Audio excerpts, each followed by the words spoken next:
Mina olen Lilian, ma olen 15. Ma tegelen kergejõustikuga ning võistlustel teen kõrgus- ja kaugushüpet. See on minu esimene rahvusvaheline võistlus.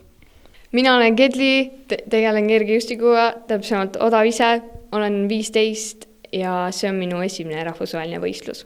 Minu nimi on Marleen, olen 16, tegelen kergejõustikuga, teen teivashüpet ja see on minu esimene tiitlivõistlus.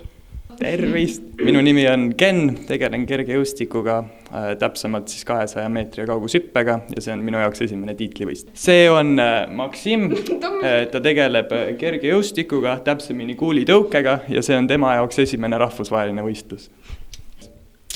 Mina ootan kindlasti olümpiafestivalilt palju uusi tutvusi, uut huvitavat kogemust ja kindlasti tahaks ka maskotti ära kallistada.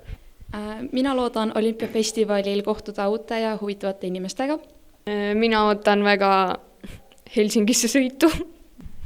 Maksim ootab väga kõike. Mina ootan väga häid tulemusi. 3, 2, 1, terve Eesti eest!